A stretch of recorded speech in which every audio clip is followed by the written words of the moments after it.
lagi di Mitra Koperasi.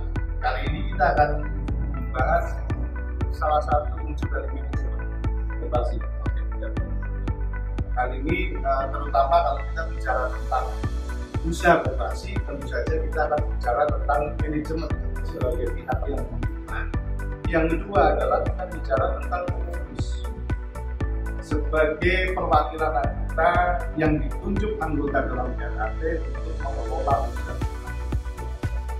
Dan kali ini kita akan ditemani oleh Mas Satu, ya Mas Satu, koperasi dan Mas. Terima kasih atas kehadirannya. Ya, aktivis dan penggiat koperasi. Nah, kalau kita melihat situasi di lapangan, Mas Satu, banyak usaha koperasi yang kemudian dikelola oleh manajemen.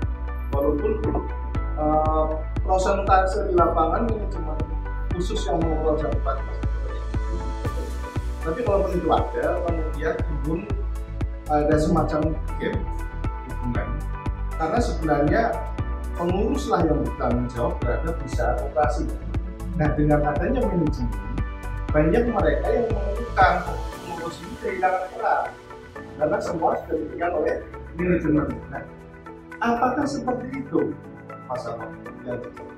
Ya, seharusnya sih tidak. Ya. Memang kebanyakan di lapangan pengurus itu ketika ada manajemen, pertanyaan adalah terus pengurus kerjanya apa? Ya. Padahal sejatinya kalau kita mau berisi ke belakang, keberadaan manajemen itu adalah profesional yang di-hire oleh pengurus untuk kemudian mewujudkan apa yang diamanahkan anggota kepada pengurus. Nah, kenapa pengurus kemudian tidak lakukan sendiri? Bisa jadi karena keterbatasan waktu, bisa jadi karena profesi pengurus yang berlawanan dengan kegiatan koperasi atau tidak sama persis gitu ya, atau berbeda gitu ya. Terus kemudian bisa jadi pengurus itu kan adalah orang-orang yang secara kita bahasanya secara politik dipercaya oleh anggota. Ini bukan berarti beliau adalah ahli segalanya. Beliau mungkin ahli, punya kapabilitas, tapi tidak segalanya. Nah, maka ketika perusahaan koperasi itu harus melayani anggota dengan sebaik mungkin, ini membutuhkan profesional. Nah, disinilah tugas profesional itu adalah sesuai dengan apa yang diberikan oleh pengurus kebijakan. Makanya standarnya dalam arti adalah kepatuhan dan sebagainya. Nah, bagaimana tugas pengurus? Otomatis tugas pengurus adalah sebenarnya pertama adalah mereka harus menerima amanah kita. Kemudian yang kedua, mereka adalah merencanakan. Ya, walaupun dalam perencanaan mereka bisa dibantu oleh profesional, yaitu dari manajemen juga atau profesional lainnya itu. Yang selanjutnya adalah mereka adalah melakukan pengawasan terhadap kinerja, ya. Terus kemudian mereka menyerap aspirasi anggota, kemudian mereka tidak dalam kebijakan lanjutan, dan yang selanjutnya mereka bertanggung jawab kepada anggota. Jadi sebenarnya kalau kita bicara tentang pekerjaan apa yang kita atau peran yang dilakukan dan pengurus ini adalah peran strategis, bukan peran teknis, bukan peran yang harus kemudian dia selalu dilakukan atau dan sebagainya. Ini adalah peran strategis yang memang membutuhkan kemampuan dan kedewasaan untuk berorganisasi. Nah, disinilah kenapa mungkin dalam sesi yang sebelumnya pernah kita bahas kapabilitas, kemampuan atau keahlian pengurus ini penting. Mereka memiliki kemampuan organisasi yang kemudian bisa bedakan mana yang bisa. Jadi situlah kita. Jadi kalau kita bicara tentang batasan, ya betul. Apa sebenarnya batasan antara pengurus dan manajemen? Batasannya di mana? Ya, batasannya dalam tadi pengurusan dari sisi kebijakan, strategis, ya kan. Sedangkan manajemen adalah peranan taktis, kemudian dia aktuatif atau atau dia adalah pelaksana. Jadi kalau dalam konteksnya, apakah manajemen itu strategi lahan? Dia juga bisa strategi, tapi yang mau membuat strategi boleh dijalankan atau tidak itu adalah pengurus yang memutuskan. Ya seperti itu. Jadi keputusan pengurus itu sangat penting. Maka dari itu sebenarnya kalau ditanya, lo berarti jadi pengurus itu gampang ya? Ya itu bagi orang-orang yang tidak mengenal organisasi. Tapi kalau orang yang sudah paham organisasi memutuskan ya atau tidak, itu tidak segampang kita mengatakan ya mungkin akan sesulit ketika APG itu tidak orang. Nah itu adalah gambaran bagaimana kita berbicara tentang, karena pada setiap keputusan dalam koperasi maupun usaha maupun organisasi apapun ada unsur yang namanya sedikit perbedaan. Ya seperti kita tahu, setiap masalah yang datang, ketika kita kemudian memutuskan ada solusi itu sebenarnya kan adalah masalah baru. Masalahnya adalah apakah masalah itu bisa terprediksi atau tidak, atau ternyata ketika kita memutuskan ada solusi, ternyata solusi tersebut menimbulkan masalah yang tidak bisa terprediksi. Disitulah kedewasaan dalam pengurus dan pengawas itu sangat. Oke, Mas Romo, saya sepakat dengan batasan-batasan itu. Yang pertama harus sepakat antara pengurus dan pengurus. Kemudian yang kedua adalah pengurus sendiri berarti harus tetap mempunyai peran aktif. Ya betul. Apalagi kalau kita lihat dalam undang-undang, ketika ada permasalahan koperasi terkait dengan pengurus yang berhadapan, pengurus yang bukan manajemen dari pengurus. Dalam artian kalau memang harus ada tindak pidana, unsur pidana ya benar. Betul. Pertanyaan sekarang begini, Pak Sam. Jika kemudian ada manajemen yang sudah mengelola secara teknis, pengurus membuat kebijakan itu kan biasanya sudah dilakukan setiap saat. Iya. Awal. Ketika kemudian ada rule of the game-nya. Nah, dalam keseharian sebenarnya apa sih yang sudah dilakukan? Ya, kalau dalam keseharian apa yang dilakukan pengurus? Kalau memang pengurus itu, ini kembali ke style dari pengurus tersebut. Ya, kalau memang style pengurus tersebut adalah orang yang terbiasa berada di lapangan, maka menyerap aspirasi adalah hal yang baik untuk dia berinteraksi. Kalau style pengurus adalah orang yang memang senang kemudian berdiskusi, maka berdiskusi dengan banyak pihak dengan berapat sebenarnya adalah hal yang baik. Tapi pada intinya adalah apapun pengurus ini yang bertanggung jawab secara ke dalam maupun keluar.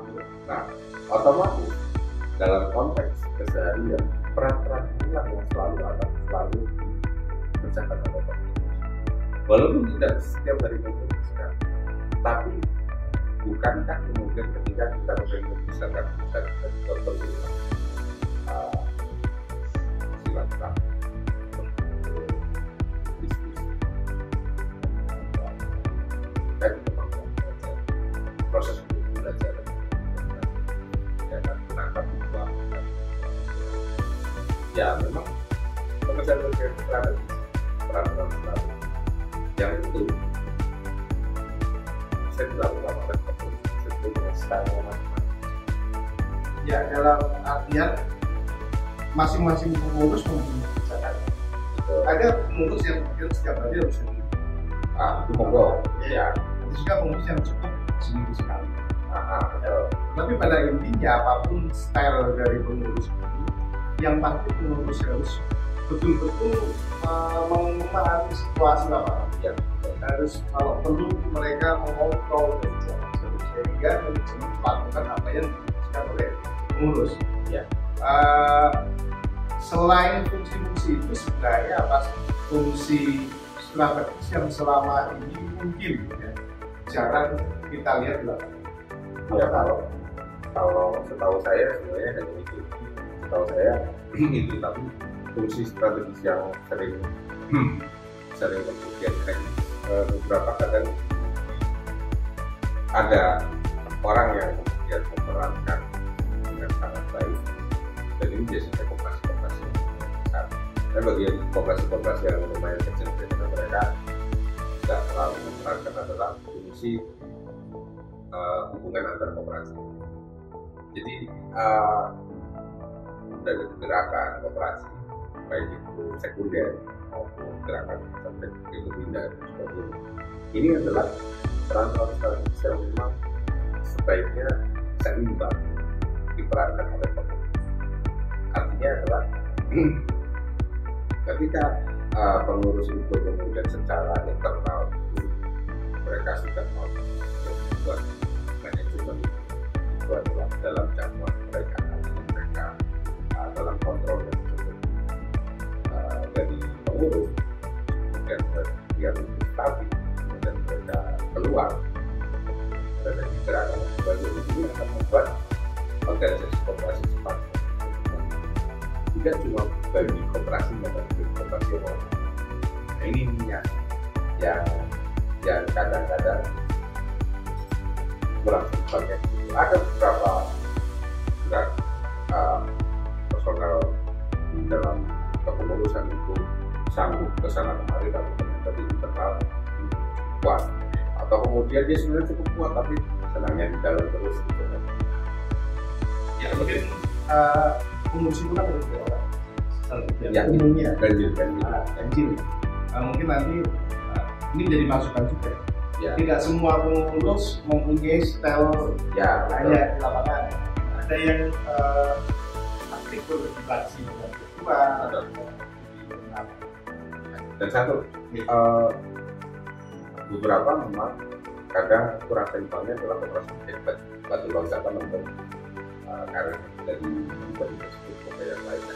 Dalam konteks ini sebenarnya hal itu bisa dimaklumi selama itu bagian koperasi secara keseluruhan. Tapi kalau tidak memberikan manfaat, maka sebaiknya hal ini harus dievaluasi. Misalkan adalah dalam satu koperasi kemudian ada satu orang yang kemudian dia cukup aktif di dalam gerakan. Karena cukup aktif di dalam gerakan, dia memiliki posisi dalam gerakan tersebut. Nah, secara karir dia meningkat. Nah, harus ada manfaat kepada koperasi. Positifnya. Nah, disinilah peran pengurus itu sebaiknya penting.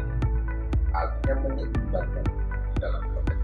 Nah, ini pekerjaan yang boleh dibilang agak tidak bisa kita sampaikan ke pengurus susah. Intinya begitu lah. Ya. Kita tadi bicara tentang batas-batas. Yang setelah ada pengurus, itu ada pengurus. Ya. Sebenarnya batasan apa sih harus dijaga oleh manajemen dalam hubungannya interaksi dengan pengurus peran. Manajemen kita berprofesional yang kita otomatis kalau dia dihajar, maka dia harus melakukan yang berhajar, termasuk dalam konteks bagaimana perusahaan oleh karena itu dan kerja dan sebagainya. Oleh karena itu penting untuk kemudian yang kalau manajer koperasi adalah sebelum mereka menjadi pengurus, jangan lupa dan menanyakan kepada tentang kontrak. Makanya ada beberapa mungkin kalau nggak salah di media sekarang kan kalau direksi itu akan kontrak perbuatan atau bertahun tahun. Ya. Itu kan sebenarnya adalah kita bisa sebut hampir mirip dari koperasi juga. Kalau koperasi pribadi bisa melihat inspirasi itu. Saya tidak bilang meniru, tapi inspirasi.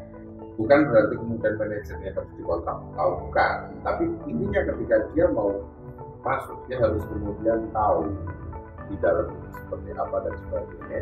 Nah, kemudian di dalam itu profesional. Batasnya.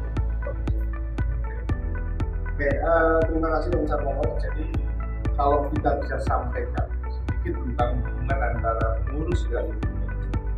Yang pertama, pengurus dan manajemen adalah pihak yang ditunjuk untuk mengelola usaha. Betul. Yang kedua, terkait dengan distribusi peran, maka pengurus akan lebih berada di posisi pengambil kebijakan. Kemudian dia di langkah-langkah strategis operasi, kontrol terhadap tata kelola, dan interaksi dalam jadwal. Sedangkan manajemen lebih ke arah kata kuncinya adalah bagaimana dia mengelola usaha sehingga usaha ini menguntungkan sesuai dengan arahan. Ya. Jadi demikian kita lokasi pembahasan kita kali ini berkaitan dengan distribusi peran antara pengurus dan manajemen. Mudah-mudahan bisa bermanfaat. Kita akan bertemu lagi di sesi selanjutnya masih tentang komunikasi. Salam komunikasi. Berapa?